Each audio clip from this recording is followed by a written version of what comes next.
Ramadan pasti datang tahun depan. Tapi adakah yang bisa menjamin kita sebagai umat manusia, sebagai umat Nabi Muhammad SAW masih bisa berjumpa dengan bulan Ramadan tahun depan?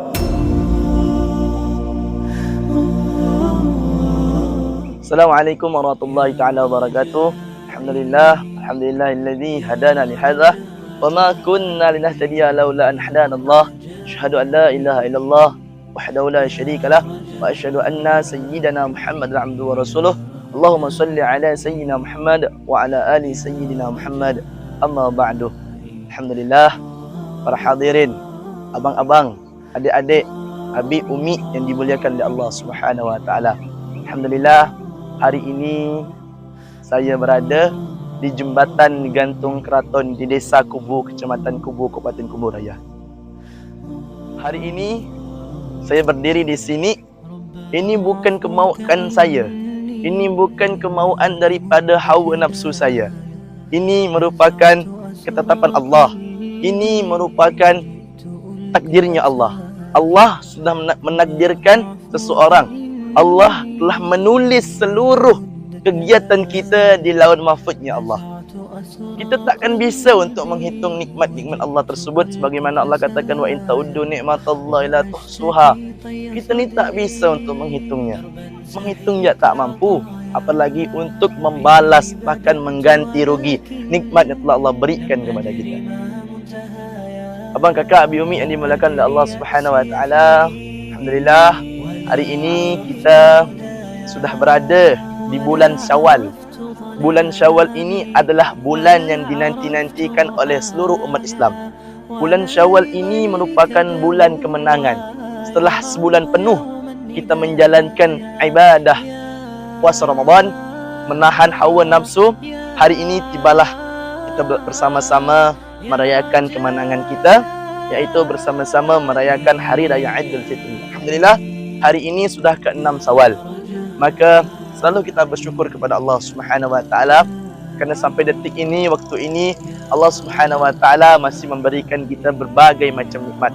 Allah Subhanahu wa taala masih memberikan kita nikmat iman dan Islam, diberikan Allah Subhanahu wa taala nikmat kesihatan jasmani dan rohani, dan kita pun masih bisa melaksanakan rutinitas kita, iaitu bersama-sama menjalankan ibadah kepada Allah Subhanahu wa taala.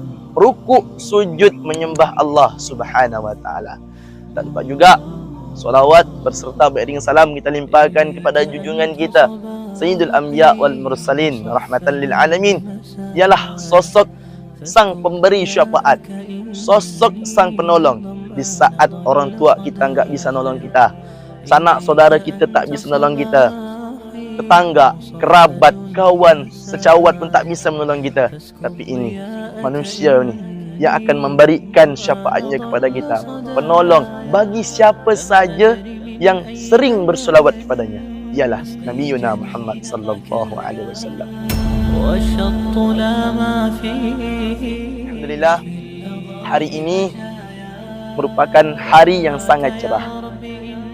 Boleh dilihat, ini merupakan ciptaan Allah. Hadza min fadli Rabbi. Ini merupakan karunia Allah. Ini merupakan ciptaan Allah. Allah memerintahkan kita untuk menjelajahi buminya, sebagaimana yang Allah katakan di Al-Quran surah Al-Mulk, huwallazi ja'ala lakumul arda dhalulan famshu fi manakibiha wa kulu min rizqihi wa ilaihin nusyur. Allah Subhanahu wa taala katakan di surah Al-Mulk yang saya bacakan artinya juga ini, dialah yang menjadikan bumi untuk kamu yang mudah dijelajahi. Maka jelajahilah di segala penjurunya dan makanlah sebagian dari rezekinya, dan hanya kepadanya lah kamu kembali setelah dibangkitkan. Ini dalil untuk kita yang senang healing berjalan. Inilah dalilnya. Allah yang perintahkan kita untuk menjelajahi seluruh isi bumi ini, menjelajahi, mengunjungi yang telah diciptakan Allah ini. Agar apa? Agar kita beriman kepada Allah. Ini loh ciptaan Allah. Ini loh yang Allah telah ciptakan untuk kita, yang telah Allah jadikan untuk kita sebagai kita ambil pelajarannya. Bulan Ramadan telah pergi meninggalkan kita. Bulan Ramadan telah jauh meninggalkan kita. Terima kasih Ramadan atas segala madrasah-madrasah tilawatil Qur'annya, madrasah-madrasah salat tarawihnya, madrasah-madrasah makan sahurnya.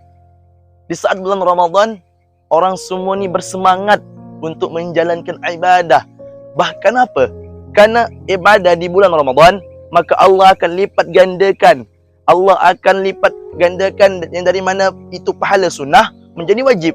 Yang mana pahala wajib, maka Allah akan lipat gandakan. Tapi hari ini Ramadan telah pergi meninggalkan kita. Ramadan telah pergi jauh meninggalkan kita. Ramadan pasti datang tahun depan. Tapi adakah yang bisa menjamin kita sebagai umat manusia, sebagai umat Nabi Muhammad SAW masih bisa berjumpa dengan bulan Ramadan tahun depan? Bisakah kita berjumpa dengan bulan Ramadan, melaksanakan ibadah di dalamnya?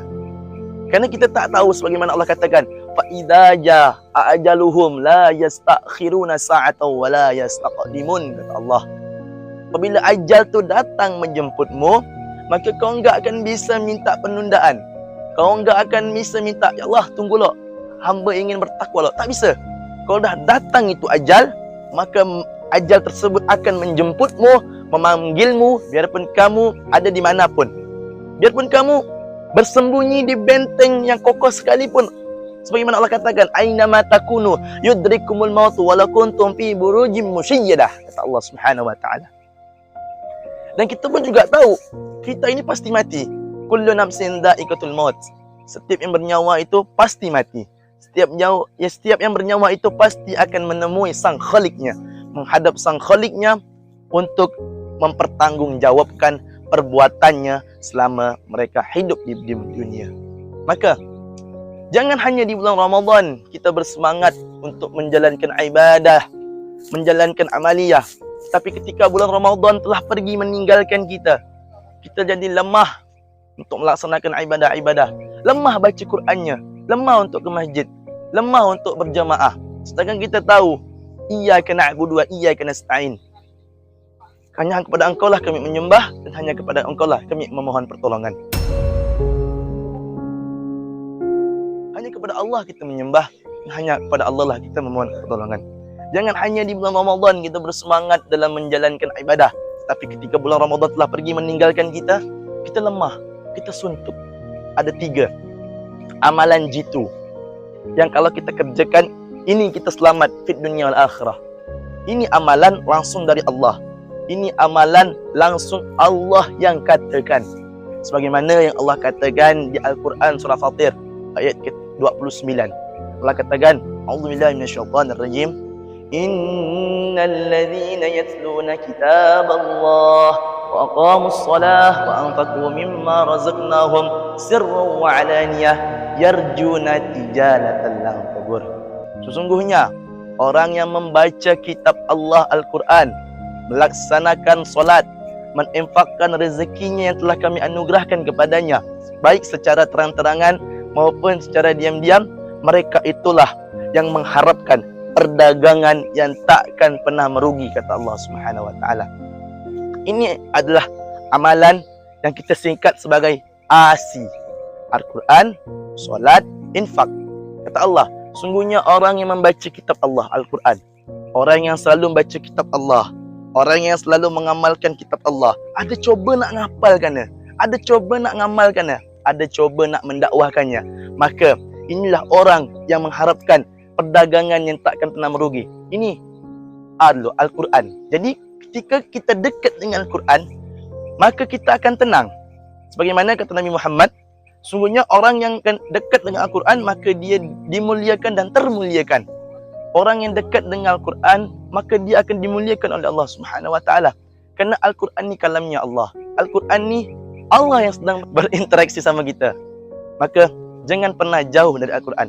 Adapun amalan yang kedua, iaitu ialah solat. Solat merupakan kewajiban seluruh umat Muslim. Yang pertama kali diisap itu ialah solat. Yang lainnya duli diisap. Jadi perbanyaklah kita melaksanakan solat. Bukan hanya solat fardu, tapi juga solat sunnah. Yang ketiga, sedekah. Sedekahkanlah, infakkanlah rezeki yang telah Allah berikan kepada kita. Baik itu dengan terang-terangan maupun diam-diam. Berikan, kasih makan saudara-saudara kita yang kurang mampu di antara kita. Jadi, teruslah kerjakan ini 3 amalan, Al-Quran, solat, infak. Jangan sampai kita putus daripada 3 amalan tersebut. Imam Hasan Al-Basri pernah berkata, hakikat dunia ini ada 3. Kemarin, besok, dan hari ini. Kemarin adalah waktu yang takkan pernah bisa diulang kembali. Besok, waktu yang masih misterius.